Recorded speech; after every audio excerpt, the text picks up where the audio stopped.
Radio Shouty. Okay, it's Atlanta's #1 hip-hop station, Hot 107.9 and home for the Ricky Smiley Morning Show. Of course, you know it's your folk, B-High, Radio Shouty. Stepping in the building, I got an A-Town family member stepping back in this thing. Young Jack Thriller, what's good with it, my dog? Man, I'm out here, bro. I can't even believe I'm back home, man. Oh, man. I done came back like the McRib. You hear me? Exactly. It really happened, bro. I'm here, and I said I wasn't coming back empty-handed, bro. Exactly. And yo, I came bearing gifts of success, prosperity, and a testimony, and an example. Hard work, dedication. Do you hear me? Come on, I came back AIDS-free. You hear me? I came back heterosexual chocolate. Heterosexual chocolate. Come on, man. First, you better tell a friend to tell a friend. I'm going to have to keep it real with you, though, Jack. See, what you don't know, man, when I first started to try to do these interviews, man, it was an inspiration that I had. And he went by the name of Young Jack Thriller, man. Man, go get man, behind. Go on, bro. Jack, get out of here, man. Stop lying. On This Is 50 do your thing. And I said, you know what? If I'm going to do it, I want to do it somewhat like him. I knew I wasn't no comedian. I knew I wasn't as funny as you were. But I said, you know what, this man, I love watching what you was doing. And it inspired a young nigga to get out here and get busy, man. So I got to goddamn double salute you for that, my brother. Man, hold on. Let me tell you something. Talk to me. Bruh, I was trying to get a job up here ever since I was 16 years old. I used to troll every morning on Ryan Cameron in the morning show as Honey Bun. and he'll tell you, I used to call in every morning. Rashawn used to be like, hey, why are you doing this? Won't you just be yourself? Ryan invited me up a couple times. Yeah. And all I ever wanted to do was work at Hot 107.9. My God. And for you to tell me that right there, now I feel like I work at Hot 107.9. I feel like I did it now. Come on now. I feel like bro, you just gave me closure. Well, no, you did. You just gave me closure, bro. You did that, Jack. Wow, I need to. I gotta get a new goal. Hey man, wait a minute now, Jack. This Little Fuck tour. Yes. Talk to me about this, man. Man, Martin Lawrence, man. 40 cities. I'm talking about from January to May. Oh, acting a goddamn donkey with the icon. With the icon, we go around slapping white folks acting a fool. Oh my God. You hear me? How was that though, man? I mean, talk about just. How did you even get on the damn talk? Music Soul Child. What? Music Soul Child, put your dog on, man. What up, though, Music? Yeah, bro. He had then told, he was like, yo, you got representation? And I was like, no, I'm representing me. Yeah. And, you know, as far as more management, I did everything, and I did it till I couldn't do it no more. I was so tired. Yeah. And then he hooked me up with his manager, Norm. Yeah. And Norm hit up ICM, which is Martin's agent, DC Young Fly, Cat Williams, all whoever big, they represent them in comedy. My God. And they were like, hey, we got that Martin Lawrence tour coming up, man. We know who Jackie is. We know the interviews, but can he do stand-up? Ooh. Can he do stand-up? So I only had one video online, and the only reason why I had that online is because Sway from Sway in the Morning. Yeah. After I had fell all the way off, got married, divorced, homeless, went blind, and whatnot, depressed and whatnot. Sway invited me up to Caroline's on Broadway, Times Square. He gave me $5,000, told me to get my life together, and I was like, cool, well, I got to get this back to you. He said, no, you ain't got to get it back. Just go on stage. Ooh. Go on stage? Man, I ain't really in the best mental space to be doing that. But hey, I don't want to give you this money back. I'll go here. Give me the mic. Yeah. He gave me the mic. I went on stage and whatnot, and I told that down. Damn. Yeah, and they recorded and they threw it online, and that was my audition tape to get the Martin thing. And when they sent it in, I'm not thinking I'm gonna get that. I'm thinking I'm getting some little work here and there, some improvs and whatnot. And God had a bigger plan. Yeah. And I instantly made it. Gave me 10 cities and the rest pending. And I'm just inside just real happy. I'm a place right now. I'm in a real. I feel I'm recharged. I'm charged up. I feel reborn again. That's and right. whatnot. You know what I'm saying? I don't sweat the dumb shit no more. Come on, man. You know what I'm saying? I know. I feel like God has not forgotten me. I feel like they watching and I feel like people are waiting to see what I have to say and they care still. Yeah. You know what I'm saying? And I had to start back giving a damn. I started back giving a damn. Now, Jack. Yeah. We got to work our way back to this place. But Talk take to me me back to day one, man, when you jumped off the porch and you realized that I got to figure out something with my life. Oh, man. Oh, which time was that? Because what Ludacris say, I'm back for the first, I'm back for the seventh time. I'm back for the seventh time and whatnot. So, you know, I done almost blew up 74 times. My God. You know what I mean when I say that? You. Yeah, I mean, like, yo, every time you think is this, is something else that gonna be what you needed to go to the next level. Yeah. It don't happen till God say it's gonna happen. But if you want to talk initially 5 years old, I'm watching Michael Jackson on TV. I knew I wasn't sexy as him. I knew I couldn't dance like him, but I knew I wanted to be a star. Yeah. It was him, Richard Pryor, Eddie Murphy, Jamie Foxx, Chris Rock, Red Fox. You know, all these people are in my DNA. Sam Kinison, Chris Farley, you know what I'm saying? Yeah, all these people, Will Smith, Martin Lawrence. Yeah. Man, these people raised me. Ooh. You know what I'm saying? And I knew I wanted to be that, but I didn't know how to be that because I was missing the eye. And you know, at the time, people looking at you when you having a affliction, and like, I think you need to get a job. Maybe you should be an eye doctor, so you learn how to fix your eye. And you know, but I felt like. It was something inside me. I felt it was a Michael Jackson inside of me, and I felt like I had to get him out. Yeah. And I understood that you only live once. Right. You don't get no extra men. Come on, but man. I had the dice, and I put it all on Jack. Come on, I put it all on Jack, man. Hey, and you know what I'm saying? I'm rolling the sevens all day now. I mean, hooking up with 50 Cent, man. How did that connection come about? Listen. How did that change your life? Man, bro, I'm sitting at the house. I'm on the road with Lil Duval. I'm sleeping on the couch. I used to say I was his roommate, but I wasn't. I was just the dude living there. You know, because I wasn't paying no rent. He allowed me to sleep on his couch and mess it up. I had some dye in my hair at the time. I got all the dye on this couch. My hair was a mess. That's why I'm bald now. Between Cisco and Marcus Houston, I done burnt my hair out with Bantu perms. But anyway, I just felt like my life was going absolutely nowhere. 100 miles an hour. Oh my God!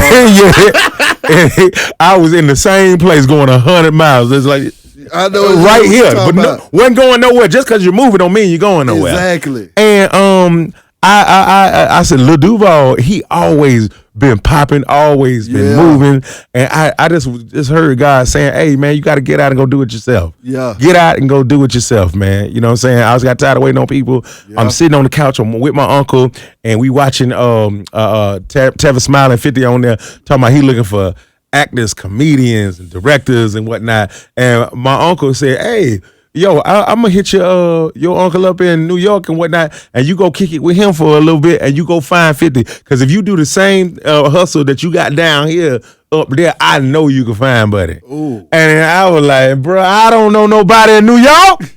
I ain't never been. I've been on a plane one time. Yeah. And it just seemed like it's a whole nother animal. But once again, I had nothing else going on. So I said, all right, I'm going to do it. He called my uncle. My uncle told me, you got 4 months to 6 months to get your stuff together. And then you got to go back home if you ain't got it together. Damn. Man, it happened in 4. As soon as I got there, I shot a skit with some guys that recognized me from Times Square. One was a cameraman. The other one was an editor. And they saw my skits with Lil Duval, brother by the name of Ali, and another brother by the name of Chris Alvarez and whatnot. And Ali live here now, and he do this comedy night up here too. Yeah, still funny.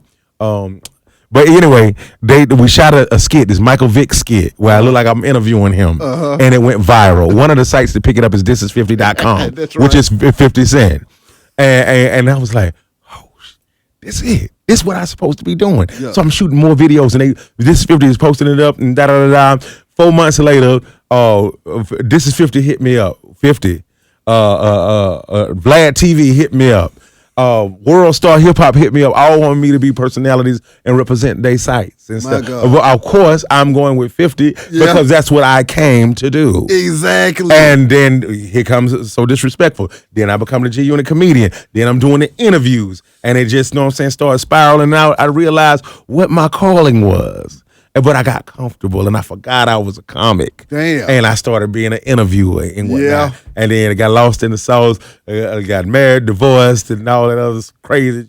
But and now I'm back to normal. Jack, you was a damn good interviewer. I still am. Yeah, that's what I'm saying. I still was. Come on now. Was. Come on now. Was. I mean, can you tell me about some of your favorite interviews? And then first of all, I got this question. Talk to me. Who is somebody that you haven't interviewed that you want to interview?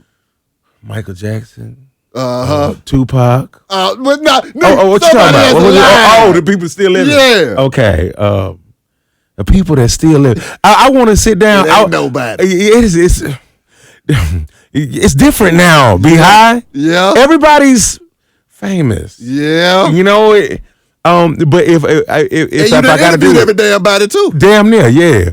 I never got a chance to sit down, but I said something to him before. Mm-hmm. Will Smith. I never got a chance to sit down, but I said something to him before. Jamie Foxx. I never got a chance to sit down with him, but I met him before. Chris Rock. Oh yeah. I never got a chance to sit down with him before, and I never met him, but I meet him this Friday.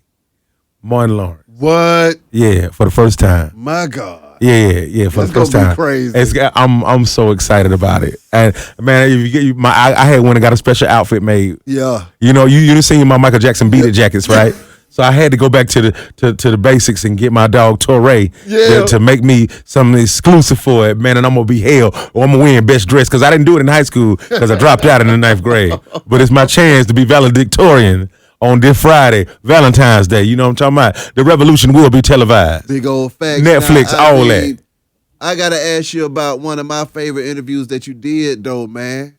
That Frank Alexander interview, man. Whoa! Oh, man. That's Whoa! Right there. Then the man hauled off and died. Like 2 weeks later? Yes. 2 weeks later. My God. And I said some crazy shit about Suge Knight in that interview. Yeah. I forget what I said. I said some wild shit, like, Suge, you better leave him alone. Or, yeah, Suge killed him. Some killed two. I said something I ain't have no business saying.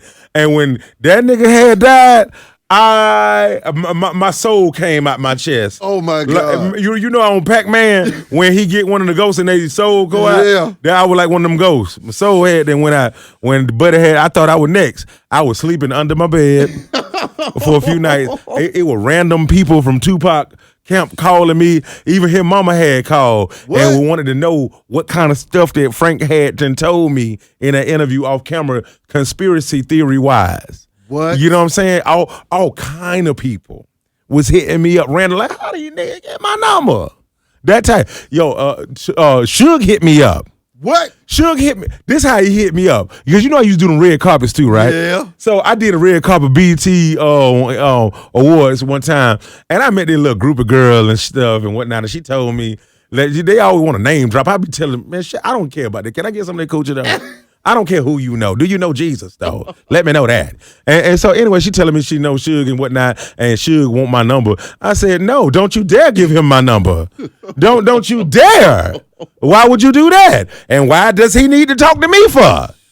And Suge hit me up, and he said he wanted to talk to 50 about doing a Death Row movie. Ooh. Yeah, doing a Death Row movie, because at the time, NWA was being shot. Yeah, but he found out how his character was being represented on that movie, and he didn't want that. And so who better to get something greenlit than 50? Yeah. 50 was getting everything greenlit off the rip. The Power was on first season. It was all kind of things that 50 was doing, and he wanted to talk to him, and he was trying to use me as the conduit to make it happen. And so he was like, "Hey, what's up, man? You know what I'm saying? I had met you in LA and whatnot." And I was like, "No, you didn't. You ain't never met. You probably did. I had to want to switch it up before I want to. You poke at a beehive and bees gonna come out. I won't make him mad. That's right. And he was like, "So where you at right now?" I said, "Where you at right now?" To make sure I wasn't where he was. Yeah. And he said, "I'm in LA." I said, "I'm in Oregon." I'm in Oregon. Yeah, so how can I help you? And he's like, "You want to holler at 50?" I said, "Okay, cool. Let me get a drop from 16 or better, and I'm gonna make that happen for you." And he was like, he gonna do that after I tell 50. I'm like, dang, because I knew damn well 50 don't want to talk to this nigga. Yeah. But I still went and asked him because I do want that drop from Suge Knight for 16 or better. Come on. And I went in the office the next day. I said, "Hey, 50.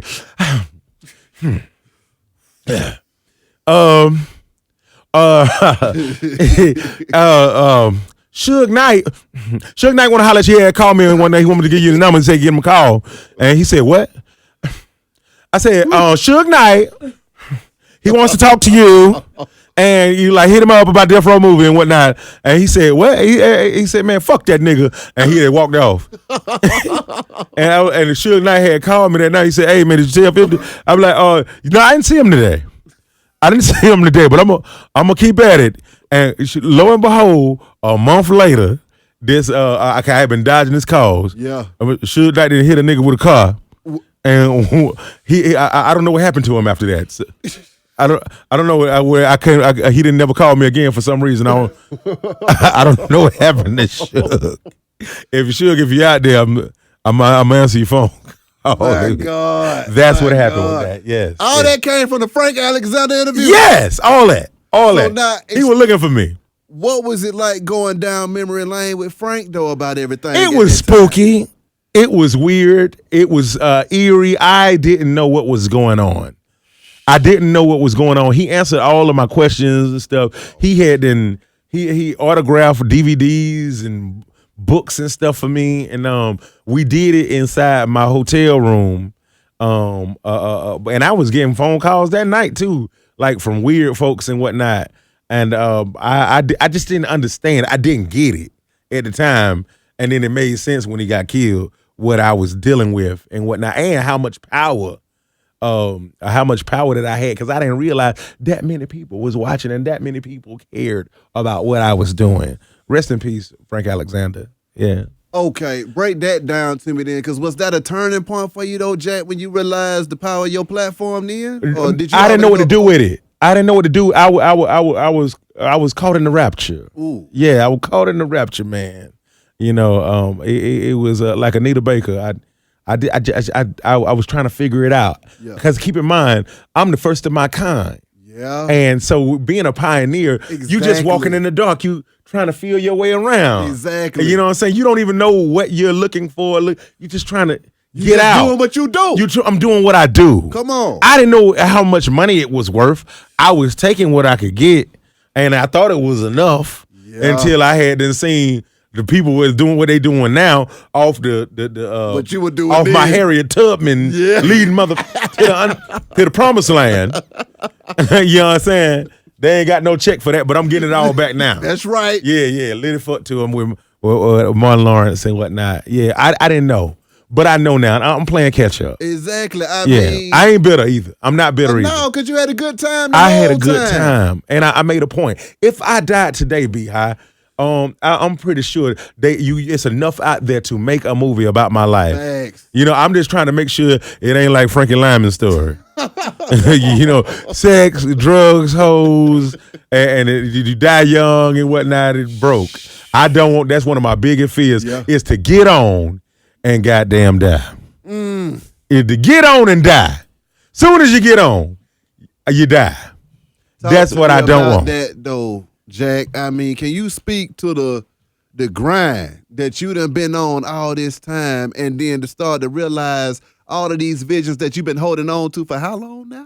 Man, as a whole, 25 years, but when people know me as Jack Thriller 10 years, then if you go back to when I'm jumping in music videos from Move Bitch Get Out the Way to Soulja Boy. Come on. You know what I'm saying? We might want to go 20 now.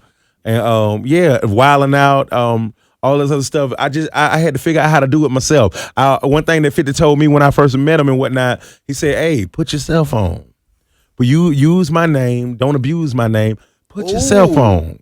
And see, now I gotta ask a question with that, because when he said that was the best advice that he could give you. Yes, it is. But did you understand that at that time? Halfway. Come on. Halfway. I one thing he offered me a job. Yeah. And he was gonna give me $200 an interview. And at the time that's kind of decent still. Yeah. That's decent, very decent, super decent. There's some people ain't getting that now. But I knew what this platform was worth to me. Yeah. And I was like, no, bro, you ain't got to pay me to do this. I do it for free. Let me charge what I want to charge. He was like, what? Okay. Ooh. You believe in yourself that much? I like, yes. Yeah. And so I was charging $2,500 an interview. Yeah. You heard about it, right? You've heard the legends. Yeah. And they were getting it. Come on. That's when the drug dealers had a couple dollars then. Before the streets then got dried up, the scrippers had the money, all that, but everybody in jail and breaking even now. Come on. Ain't no more money. And so I'm back on stage, man, trying to come up like a yeast infection. You hear me? Come on. Yeah. It's hard out here. It's hard out here, bro. I didn't want to get out welfare. I mean, you and Duval early on, man. How did y'all link up and then talk about y'all friendship? Hey, man, I met Duval back in, I want to say 2000. We were shooting his DVD called That Boy Funny. Ooh. It was me, Gabriel Hart, and Food Stamp, Fredo Food Stamp Davis. We were all comedians. Gabe at the time was a comedian. Yeah. Now he's a world-renowned director. If you ever seen all the Recession videos off Recession album with Jeezy, we shot them. I was assistant director on My President is Black, all that. I know how to do all that stuff. My God. Yeah, we were doing that, but the first thing that started us off was Roland Powell, Lil Duval video, a DVD called That Boy Funny. And I was 20 years old. Damn. Jesus Christ. Damn. Okay, that's 17 years ago. I'm sorry. Yeah, 17 years ago. And I remember after we got finished shooting all the sketches and for his DVD and putting it together, we were sitting at, it's a diner over here, a famous diner over there by, what's that diner by Rialto? Thumbs Up? Nigga, that's what it's called? I don't know. I forget what it called, or Baker Street or something like that. Yeah. But we were sitting in there after the shoot, and Lil Duval, he said to me, "Hey, you real funny, and when you find yourself, you're gonna be a tough act to follow." And it spoke volumes to my heart. Yeah. And me and him became best friends after that. And right now, 17 years later, I found me. I got on MapQuest. I got on Waze. Yeah. And I found me. Yeah, and I know what I'm doing now. I know who I am, and I know who I ain't. Yeah. And I know what it looked like. I know how to go get it. Yeah. And I'm just very appreciative. I'm accountable. Yeah. I'm responsible. When was it that it clicked in your head that it was time for you to go and get that shit though, Jack? When did it click in my head? I was you remember this script club called Queen City? Yeah. Yeah, in the West End. David. Yeah. It was the warehouse. I can't tell you about the diner, but I can tell you about Queen City. I think they had $2 dances over there. Yeah. I don't know how them hoes made money. But anyway, we were at Queen City, across the street from Queen City. It was the warehouse over there. Yeah. Yeah, we had studios in there. Yeah. I lived in there. What? I lived in there. And it was a bunch of other niggas that lived. It was like a broke ass real world in there. I know what you're talking about. Yeah, it was my homeboy BJ. Yeah. He a cameraman, got a mohawk. Yeah. I know you done seen him around. But anyway, he was like my landlord. Yeah. I'm gonna call him a slumlord. Cause the conditions was straight repugnant, but I'm glad he let me live there. Come on now. For $600 a month. Exactly. But anyway, I thought this shit was dope, but it wasn't. You don't know it's dope until you get a bougie hoe come over. Exactly. And then she didn't let you know how repugnant this shit is. Yeah. But it's the dead of winter. There is no heat, and I'm in it's 35 degrees inside my room. My God. And I got 10 blankets on. Like I'm in a what you call them igloo Yeah, or some igloo. shit. And I was like, yo, this is time for me to go get my shit together. Yeah. I don't know. Yeah, I'm moving next week. I told BJ I'm out there, bit. I'm going to New York. I told Duval I'm going to New York. He came over. He ain't never been there. He came over. And this is the same day Michael Jackson died. Oh. Yeah, he came over same day Michael Jackson died. I spent the night over my house and whatnot, and we both cried. He ain't gonna tell you that. we both were crying, and he was like, "You can't go back over there and live over there. This shit is crazy." Yeah. And I told him that I'm moving to New York, and I went out and I got it myself. He tried to talk me out of it, but I had to talk myself into it to go find myself. And I feel like I did the right thing. I had to go. It was rough. Yeah. It was rough, but I own me. Exactly. And I'm the master of my destiny. Come on. And I'm the ruler of my soul, and I feel good. What was the part where you felt like I got this and I'm doing damn good for myself? Oh man, that was it when 50 had hit me up and was like, hey, you on the team? I couldn't believe that an icon like that had you thought that I was dope enough from the South. Come on. From the South. It's so many comedians in New York that he could have picked to represent this. It's so many of them. They hated me too. Ooh. All of them. All the other reindeer used to laugh and call me names. Yeah, they hated me. They was not finna let a dude from Atlanta come up to New York and take over, but then they didn't have no choice. Come on, man. They didn't have no choice, man. Oh. I didn't sound like nobody. I ain't look like nobody, and I wasn't scared of nobody. Come on now. And yeah, and man, I went up there and I got there kicking ass, taking names, and tearing them stages down, man. And they had to deal with me, and it is what it is, and now they bow to me. Come on. The people that you call your kings of comedy up there, they bow to me. Oh. Yeah, I run that. Nah. You know how I'm finna say, I run New York. Yeah, I do that. I do that. I walk in the room, they know what it is. I don't look at the line. I went to sleep real and I woke up realer. Come on. I went to sleep real and woke up thriller. Come on, man. Nah, I mean, on another side of things though, Jack. Yeah. When you say you're good, I tried to cut up on you. Yeah, man. What the fuck? Bruh, I don't do well when it comes to females. Yeah. You know, I don't have good taste in women. If you see me with a woman, she probably ain't shit. Yeah, that's my problem. I don't know how to pick them. Yeah. It's probably TK Kirkland told me it's best that I be by myself because you shouldn't be distracted.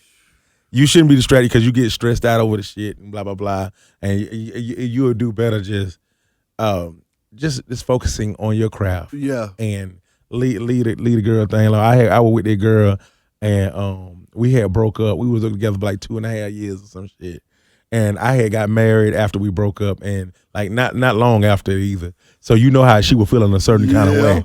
And you know, it's because when women break up with you or you break up with them, they think that y'all getting back together at some time. Sometimes. Yeah, but with me, I thought we was over. I thought you wasn't even thinking about it no more. So after I had got married and divorced, I needed someone to talk to. So I reached out to this old flame that I thought that was my friend. Now we went sexual or nothing. She would come over and she would spend nights over to the house and and it was come around my birthday. I invited her to a party and bullshit. And my show I do every Monday, party and bullshit. Yeah, we gonna get into that too. Yeah, there's a bunch of ladies there, and they were goddamn licking cake off my face. Oh. They're twerking on me, all kind of crazy shit. And she looking at all this because none of this was going on when we were together. Ooh. So she missed out on a lot of stuff. Yeah. She didn't know that I was the man, but I didn't think it was a problem because I'm not with you. Exactly. I invited you out to have a great time. And she wanted to do for me for my birthday was cook me my favorite dinner, which is steak and lobster. I didn't think she was gonna do it for real, so I went on and bought my own lobster. It was already made. Then I went and got the steaks and stuff, but then it was in the sink and everything. And I gave her the keys to my apartment, and she was supposed to come pop at the party, leave the party, come to the house and cook the food and whatnot. So I had me a threesome set up and whatnot for after the party and everything. I get to the house, this girl on my couch, butt naked. And the lobster is ravished. It was depleted. She done ate my lobster. The steak still in the sink, uncooked. And she butt naked on the couch like Marilyn Monroe. Ooh. And whatnot. And I was just like, ugh. What are you doing? What's wrong with you? And why'd you eat my food? And da da da. She like, come over here, let me give you some head. I like, no, I don't want no head. I'm finna have a threesome later on tonight. Can you get the hell up and get the hell out my house? Not now, but right now. Ooh. If you don't mind. Come on. She said, excuse me? She put on her clothes, and then she walked up to me and she said, say that one more time. Ooh. I said, bitch, get out my house. As soon as I said that, this bitch hit me in my good eye. I don't know what she hit me with, but she hit me in my good eye. And you know how on Call of Duty, when blood pop across the screen and shit, that would happen to my eye on the inside of it. What? And she detached my retina. And I reached back from the pits of hell. And I punched that bitch in her nose. And then I grabbed her by her neck like a pit bull puppy and bowled her into the wall. Ooh. Like Fred Flintstone. And then I jumped up in the air like Bruce Lee. You know how when he about to stump you in the... I caught myself before I did that. Hey, listen, I done beat all these charges, so it's okay for me to tell you the story. The finishing move. Yeah, finish her. Because I was going blind by the second. Yeah, so she had to get this work before I hadn't tapped out, or didn't checked all the way out. And she got up, discombobulated, called the police. And then when the police came to the house and I answered the door and the police like they jumped back like, man, oh shit, sir, your eye is hanging out the socket. I was like, what? They say something. What happened to you? I was like, what happened to me? What are you talking about? What happened to me? What's wrong with my face? Something wrong with my eye? And they were like, yeah, so they called the ambulance and whatnot. And I was like, it's a girl in there. She hit me in my eye. Exactly. She hit me in the eye. And then I didn't hit her back. We don't go together. And she just went crazy. I was about to have a threesome. I'm telling everything. And I'm famous. I'm Jack Thriller. She taking advantage of me. I'm handicapped. They took both of us to jail. I get it to jail. And I realized, none of my friends know my real name. Oh! I had been Jack Thriller for so long, I forgot I was Ferrani Pride. Oh, man. And I was there for about 3-4 days, until it was time to go to court. Oh, and I was, once again, still going blind. Oh, my God. I had not gone to the hospital because they told me that if I go to the hospital, it could prolong how long I'm in jail. You know what I'm saying? And so I was like, I don't want to be in jail that long, but I am hurting. But I thought that every second that went by was going to be the second that I was going to get out. But it wasn't. Oh, my God. So I finally get out. I get to the judge, and she see my eye, and she threw all the charges out. She looked at this girl's history and saw she used to be a stripper and some more shit. And she looked at my history and saw that I ain't never been to jail before. I'm not violent, and I'm somebody doing something with their life, and I got caught slipping. And they acquitted me. I had to go do an anger management class. And I went there. It was a lot more people that were angrier than me. Yeah, I wasn't angry. I just was upset. Exactly. I should have got an upset management class and whatnot. But it is what it is. Yeah, that's what happened to my eye. I went to the hospital. They said I had a detached retina, and if I didn't get it operated on, then I would be blind in 2 years. And so my sight was deteriorating, and they did an emergency surgery on me, and I was blind for a little while till my eye had healed up. It took about damn near eight months to a year for me to get my sight back. Oh. Yeah, the shout out to all the doctors. It was 10 doctors working on me at Bellevue Hospital. One of the main doctors, she here now working at what's that Piedmont Hospital? Yeah, she over there. Okay, and, Jack, take me to that 8 month to a year time, man. Oh, I'm still doing interviews. Funny. What? I'm still doing interviews like I'm okay. What? Yeah, and nobody, the audience couldn't tell. I'm still liking your stuff on Instagram because I can make things out through the haze of seeing. I'm getting on trains and I'm getting off at the wrong stops. I'm bumping into people in the streets and getting pushed and stuff. I'm homeless. I'm sleeping on friends' couches and stuff. I'm divorced and I'm paying for it all myself. And yeah, I was going through it, bro. I was going through it. Yeah, but I still had to be Jack at the same time. I still had to be Jack. I never stopped. I was resilient, man. and this is why I'm here talking to you today. Okay. I finally I'm just getting back on my feet, man. As of probably about maybe I want to say 6 months ago. No, 6 months to no. A year now. Yeah, damn near a year. I've been on the road to recovery, and I'm back right now. This is the most exciting thing that's happened, and I prophesied it all of it. And I wrote it down, and I said it was gonna happen, and it's happening. I said I was gonna do Netflix in 2020. I said I was gonna be on a major tour, and I said I was gonna get a record deal this year. And 2 weeks from now, I'm signing a 3-album deal and whatnot. Putting out a comedy R&B album. Oh my God! Yeah. I'm really excited about it. And I'm doing Netflix off this lit as fuck tour with Martin Lawrence. Yeah. We gonna get into all of that, but I gotta ask you this, Jack. The resilience. You got folks that can't amount to shit because they can't even get out the bed on time in the morning. Okay, you sitting over here, can't even see, and you still getting busy, homeless after divorce. What do you think all of that stuff comes from? You know, that ambition, that drive, that determination. Man, it's so many people that's rooting for me. They want me to win. Yeah. And then on top of that, just my will to survive. You know what I'm saying? I just refuse to lose, man. And I refuse, like I said before, to be that guy that didn't achieve his dream and died broken, penniless. I didn't want to be. I didn't get a chance to be infamous as Red Fox or Sammy Davis Jr. or Richard Pryor yet. I didn't accomplish enough. And those guys was keeping me alive. Michael Jackson was keeping me alive. 50 Cent, his story getting shot 9 times and still being resilient enough to go do what he did. What he did. I was a little Duval, you know, always making me accountable for everything that I did, was doing wrong and whatnot. Never let me feel sorry for myself. Always hard on me. Nick Cannon put me on Wild 'N Out and whatnot without no manager, no agent. Because he thought I was a megastar. Yeah. Those things. And so I knew I could do it. I knew if God with me, I could do it myself. And I knew I could. If I was on this operating table, and I asked God, if you just heal me, you just let me be able to see again. I promise I'm not gonna sweat the dumb shit. That's right. I'm gonna do your will through my comedy and let people know my testimony and just be a beacon of light.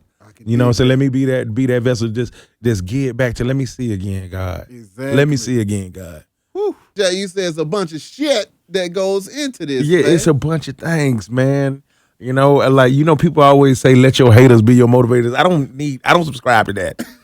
I don't need no damn haters to be. That don't motivate me. I tell folks, I'll take your fake love over your real hate any damn any day. Fuck that. I don't want to hear you being jealous and all that negativity. We hear enough of that on the radio and the songs and all of that stuff. It ain't enough love out here, man. Mm-hmm. And the people that love me, that's what drives me and make me feel good. That person that's rooting for me and whatnot, that's been following me for a long time, that want me to win, and that's like, yo, where you at? What you doing? And that, I do it for them. Yeah. I get up for them, and they make me believe in myself and keep me going because they think I'm somebody. Yeah. And it reaffirms that I am somebody. That's right. I am that guy, and I can't let you down. Exactly. But most of all, I can't let myself down. And so, you know what I'm saying? I'm going to fight and live. Nah, I'm going to fight and live. Jack, I got to get to the thriller part because you done had some thriller moments. Yeah. 40 Glocc. Yeah, 40 Glocc. Talk to me about that situation, man. Me and 40 Glocc, we was trying to do a celebrity boxing match and whatnot. You know, he was falling G-Unit soldier and everything. Yeah. And we had then got into it over something. And then we seen each other in Vegas. Yeah. And we about to pop off in front of the casino and everything. And it just got real heated. And I saw that, people want to see me fight. So I started hosting BX Fight Club. What? Yeah, hosting BX Fight Club. Shout out to my man Hove from BX Fight Club. Matter of fact, Hove is the reason why 50 got that new show. Yeah. For life. He introduced 50 to Isaac. What's my man? Isaac Wright Jr. Yeah. Isaac Wright Jr. He introduced him to them. But anyway, Hove hired me to host BX Fight Club. I was hosting it. This underground fighting. all this underground fight. It was fun. It was something everybody walked in there. Man, Shaq walked in there one night. Oh my God. I mean, I'm talking about it looked like he was standing on somebody's head, but it was just half of his body over everybody. He what's her name? Remy Ma. As soon as she got out of jail, this was the first place she performed. Fat Joe came through. The whole cast of Power in a prime, even though they hot now. Yeah. But they were just getting warmed up right here and whatnot. And as when you watch in the ring watching it, you always putting yourself inside them guys' place. Man, if he would have just did this and just did that, then he would have. You know what I'm saying? And so I was like, yo, I think I could do that. Yeah. And I challenged this dude. He was a real fighter. Once again, this ain't staged.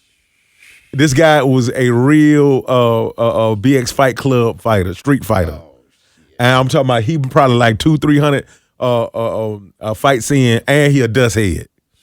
And I challenged that dude to the fight. I was whooping his ass for the first 30-40 seconds. But then my arm gave out on me. Tired as hell. And my legs gave out on me. And I couldn't move no more. And I became a punching bag. This is all I could do right here. And I was dodging them punches too. If you go back and look at that fight, I was getting busy. But I was too heavy. I had no stamina. I trained for 2 hours. What? I trained for 2 hours. I had a couple beers before the fight and a Red Bull and a couple slices of pizza. And he beat all that shit out of me. He beat the Red Bull out, gave me wings. Yeah, because one thing about a boxing match and a fight is two different things. Yeah. Because when you in a fight, when you knock a nigga down in the fight, it's over. Exactly. You know what I'm saying? Somebody done broke it up and you walk off, you won. But inside a boxing match, the dude can get back up because other rounds. If he can make it back up before the count, he's still in the fight. And it scared me. Because I was already tired when the dude got back up after I done gave him my best pounding.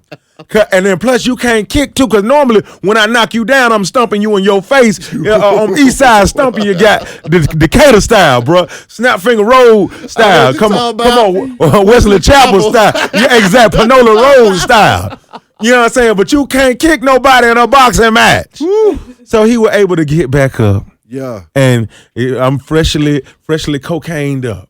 And he whooped my ass, hit me in my good eye, everything turned purple. And I just subjected myself to some real self-sabotage. And that probably was the beginning of my retina being detached too. You know, on some real shit. Yeah. That's what probably loosened it up for a homegirl to be able to detach my retina. I let 50 see it when I got my eye knocked out by the girl. 50 was like, man, you know how many niggas I done hit in the eye? And I ain't never been able to detach a retina. What did she hit you with? And even the doctors, they was wondering, what did she hit you with for your retina to be able to detach like that? It was a girl? You sure she was your friend? She know you got one good eye and she hit you in your good eye? She ate your lobster? Oh, my God. Yeah. So that's what that was, man. Pretty much my ego had made me do that. That's right. Yeah, but when I got in that ring, though, and you around all them folks under them lights, and I realized, this finna happen. Yeah. What am I doing? I don't belong here. I started losing my confidence. Yeah. And especially, this guy's body was amazing. They got in there with a god. I got in there with a fucking god. He was chiseled up. He looked like the last nigga you got to kill on Mortal Kombat. The worst one? Yes, nigga hit me so hard I thought he shot me. Nigga, I had, when he was whooping my ass like, stop, you about to kill my baby. Nigga, I'm pregnant. What are you doing? Now, I gotta also ask you about 2 Chainz, man. I mean, can you explain to me what the hell and why the hell where did it go wrong in between y'all? Man, is this you doing this because you tall and with dreads? Hey, man. What's going on right now? I love me some Chainz too, man. I do too. Man, let me tell you something. Yeah. The biggest thing about it when we got into it because he didn't like me and I wanted to be his friend. he wouldn't be my friend. Oh man! And I had got in my feelings. I was on some whole shit. When he just didn't react to me the way I wanted him to react to me, then I threw a fit and I said some things that I shouldn't have said, and I took it way too far on some clout chasing, treasure trolley type shit. Oh shit. Yeah, and it got out of hand. And I was just really disrespectful to that guy. And it was so uncalled for, so unwarranted. And I'm a big fan. Yeah. So even when I tried to be mad, I couldn't because he kept on coming out with hit after hit after hit. And, you know, I'm every girl I was with, they love his songs. Yeah. Like, turn that shit off, bitch. The fuck? He your enemy too. If he see us together, he gonna shoot both of us. The fuck is wrong with you? And I find myself singing the songs, and I felt so stupid because I love him. Yeah. And then, but when I would see him and see the hate in his eyes and the anger and the malice, and he looked like he wanted to reach in and take my good eye and squeeze that bitch, throw it on the ground, stomp that motherfucker, and put it out like a cigarette. and I was like, 2 Chainz want to kill me. Like when 2 Chainz would curse me out on Drink Champs. Oh, and then he said my mama was pussy, my grandmama was pussy, my daughter was pussy. I ain't have a daughter. Yeah. I didn't even have a daughter. But just to know she gonna be pussy one day. But 2 Chainz said, so I believed it. I believe because words are powerful. Yeah. And you can speak it into action. And then I started questioning myself and how pussy I really was. Because then when he said he gonna see me, it's on site. Whew. It was on site, like, oh, where is on? Because I'm not as mad as he is, too. That's why I'm scared. Yeah. Because he's really mad, and I can't get myself to get that mad at him. I wanted to be just as mad as he was so we could match, and I could be able to protect myself the way I needed to. Because I still liked him, and I was still listening to the music. It was downloaded in my phone. I didn't erase it. And every now and then I would be listening to it for motivation against him and whatnot. Like, hold on, he's singing it, and I'm liking him again. And it just was playing with my mind too much. Yeah. But bottom line, I just really wanted to be a friend. Oh, man. And he didn't want to be my friend. Have y'all spoken since? No. If I find out where he at, I'm not going to go there. Are you serious? Yeah. If he's inside this bill, I'm going to ask you where the other door at to get out. Oh, shit. Yeah. Wait a minute, you mean to tell me after all of that ruckus, y'all boys never crossed paths and kept it cool? Because I always make it my business to be somewhere else when I find out he going to be there. I done sent edible arrangements, all that, and you know what I'm saying, singing telegrams. Yeah. And telling, hey, I'm sorry, man. I just want to be friends. Let me know if we can do a mixtape together or something. Yeah. You know, I just want to be friends. I was just playing. Hey, I was younger. I'm older now. I once was blind, but now I see. Be my friend, 2 Chainz. What's up, bro? I think he's a really great guy. Then just to see him in person too. Yeah. Like the same way when I just saw you. Yeah. How tall and lanky and long your arms is. But not like I don't want to fight a nigga that tall. I don't fucking. I'm punching you straight across and hit you in your navel. You know, he was just so tall and his arm was so big and it's just scary. Nah, I feel you. Being that I'm shorter. Yeah. And he don't want to take him just to lift his knee up to knee me in my chin. These are the dreams I be having. But and then when he doing them songs and whatnot to make you feel bad, like look at you, now look at us. All my nigga look rich. I was like all my nigga look broke as hell. I thought he was talking about me, and it just was lowering my self-esteem. I want to be his friend. Yeah. And I know things ain't gonna be right until I apologize, and I just want him to know that I'm sorry. Yeah. And if he do want to see me one day, because you know I'm like I said, I got my act together. Yeah. And I'm focusing on comedy, and I'm gonna be that guy. And hopefully he want a hug one day. Yeah. And just say, hey, it's all good. I mean, y'all will get there now. I mean, and I follow him. He didn't follow me back. But that's a good step. He didn't block me. Yeah. Yeah. So, you know, I know he know how I feel. Yeah. And that's good. And every now and then I do unfollow him just to see if he followed me back. Yeah. But he never did. Oh, man. Yeah, but hey, I got this funny feeling inside my heart. Yeah. Somewhere that 2 Chainz loves me too. Speaking of the love, though, man. Oh, shit.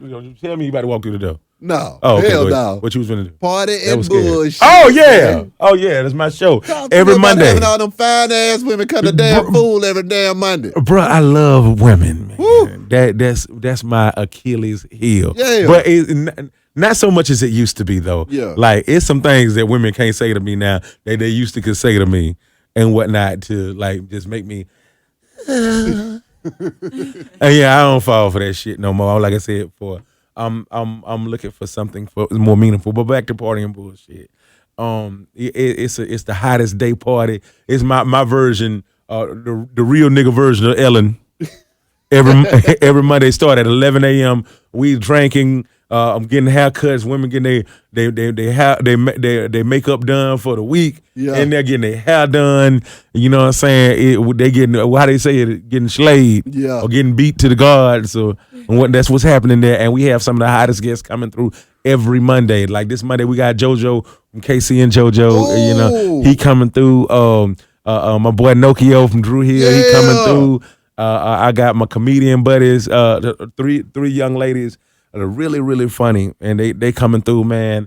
And it's just a party. We have a private chef there. Yeah. I got not one but two DJs every Monday, and it's a hoot. It's my own thing. Yeah. Like I said before, I'm still following 50's directions and putting myself on. Exactly. Inventing my own platforms and whatnot, and making them the household names. Exactly. It ain't nowhere I could go in the world that I'm talking about. Every state, every countries in Africa, they know about party and bullshit. Yeah. They know about 16 or better. Come on. They know, man. So it just every time I wonder, is anybody even watching? Yeah. They are. Come on, man. They are. Now, when you think about this album that you about to drop, these 3 albums, you got a 3 album deal? Yes. A gospel sex symbol, monogamously promiscuous, and sleep with one eye open. And then I'm gonna do a Christmas album too, a Jack Thriller Christmas. Are you serious? Yes. Talk to me My about nuts roasting on it. Yeah, that type shit. Yeah. Matter of fact, what about when you ran up on Tank and you was singing his song and I died fucking laughing? Oh, no, that was my song. Oh. Yeah, girl, I want to ride your ass like a bike and eat your coochie like a dyke. Coochie like a dyke. Yeah. So Tank inspired me to do this album. Because I went to a Tank show and Tank, he is hilarious. Yeah. Man, if you watch him in between his songs, he do these jokes that connect to the songs and whatnot. It's one of the baddest shows you'll ever see in your life. And I'm like, whoa, this guy is entering in my world and then staying inside his world and making a whole show. Yeah. And I was like, hold on, I could hold a little tune. Yeah. Me and Lil Duval been doing songs for like the last 20 years and whatnot. Anyway, playing in our comedy, with our comedy and whatnot. I need to put out a project, but I put out a couple of songs, but where I went wrong is they were real songs. Yeah. You heard my songs, right? Yeah. And it's like I'm over here trying to be Johnny Gill, but everybody's still looking at Jack Thriller. Exactly. You can't do that. Yeah. And when I seen Lil Duval do it the right way with Smile, bitch. Come on now. Smile, I'm living my best life. Come on. I ain't going back and forth with you. It was funny. He was still being himself and being a comedian and whatnot, and then it didn't confuse the audience. I was like, okay, I got to be funny. Yeah. So even though all my fantasies of being Tank, it can't go like that. I can still do it, and I can sound good and whatnot, but I gotta do it in a way where it's funny, and people let me get away with it. When Lil Duval made it work, he bust the door open, so now everybody ready for the next funny nigga singing. My God. You hear me? My God. I'm signing a deal a couple of weeks, man. They giving me 6 figures a couple times to do it. Yeah. Life-changing money. Do you hear me? I'm gonna get me a new eye. I'm gonna get me a new eye with a bear doing jumping jacks in that mother or something. I'm getting something crazy. I'm gonna get me an eye with a scan. I can scan my own groceries. All that. Bloop, put the item into the bag. You know what I'm saying? Yeah, I'm about to come up, bro. You hear me? I'm gonna get me an eye with a diamond in that mother. You hear some crazy shit. You hear me? Question though, Jack. Man, I got an answer for you. Out of all of them interviews you did, Which one changed you after the interview? And you was like, you know what? This dude this female just laid so much information on me. I don't think I'm the same person after this interview. That's an excellent question. Somebody that changed me. I would have to go with I was still crazy after that. It took me a minute for that to resonate later on. I was about to say Patrice O'Neal. Yeah. So it makes more sense to me now. Yeah. When he was telling me this back in 2011. Yeah. And he had said to me, hey, have an opinion, but don't let your opinion have you. Ooh. You know what I'm saying? And too many times we do that. We let our opinion have us, and we just say things about people. And you got to realize the shit that you say, it don't fucking matter. That's your ego that's letting you think that shit. That's where shit go. And then this is how you feel. Yeah. That's just how you feel. Yeah. You know what I'm saying? And so, now I let people live and let them live and whatnot. And I want people to do that for me too. Yeah. You don't have to agree with everything that I say. Yeah. But you just listen to me. Exactly. And hopefully I can make sense. And if I don't make sense, tell me what do make sense to you so we can meet on the same page. Interviews that change. I would have to go. I want to say 50. 50, definitely, man. 50 always kept it 100 with me. And some of the things that he said to me is, Jack, don't ever do business with somebody that don't respect you. Ooh. Don't ever do business with somebody the check ain't worth it. Yeah. You know what I'm saying? And I had to bump my head a couple times, and I took that money. I took that money, and it hurt me in the long run. But yeah, that changed me. Let me see. Busta Rhymes, that's another one that changed me. You know what I'm saying? I grew up on this guy, and I remember seeing him at the hurt, put him in the dirt. They gonna catch me with T.I. Yeah. And I remember we did that at what's that club on Bankhead? Crucial or the Club Mouth? Crucial. Yeah, Club Crucial. Yeah, Crucial. Man, and we shot that video there, and Busta Rhymes, he like, hey son, your eyes mad ill, B. Yo, keep that eye. That's dope. Yeah. So he this before he know me. Like the next time I seen him, he was like, man, I be watching your stuff all the time, but he don't remember I was that guy at that video shooting inside that video. So that happened a couple of times too. And that showed me also that, you just got to keep on working until it works. Exactly. You know what I'm saying? Sometimes people ain't supposed to know you right then. Facts. But you got to go do the work, and they'll figure out who you are later on. Stop always expecting people to know you. Or if you are up and coming journalist, rapper, or whatever, introduce yourself until you ain't got to introduce yourself no more. Humble yourself. Every time I see LL Cool J, I always say, hey, what's going on? My name is Jack. Man, shut the fuck up. I know it. Because it's just the respect that I have for this guy and the things that he's done. I'm not expecting you to remember who I am with all the things that, but he a fan. Hey, funny story about LL Cool J. When I met him, he said to me, yo, bro, you is hilarious. Hey, yo, Benny. Yo, didn't I just diss this nigga on my last album and whatnot? It's about to drop and da-da-da. But now that I meet you and you cool, man, I ain't even finna drop that song. I'm finna take that part out. I said, no! But that nigga, I need that! You diss me? What did you say? Man, I don't even remember, but I shitted on you. So, nigga, shit on me. I'm cool with that. If anybody gonna shit on me, man, please, do all over my face. If you don't mind, I need love. Come on, man. Yeah, so that changed me. Yeah. What else?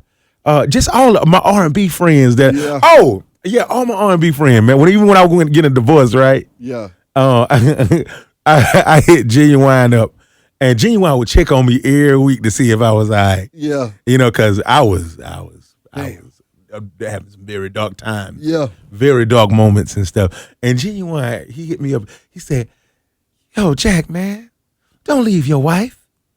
You don't want to end up like me, touring the country singing Pony every night, fucking different bitches.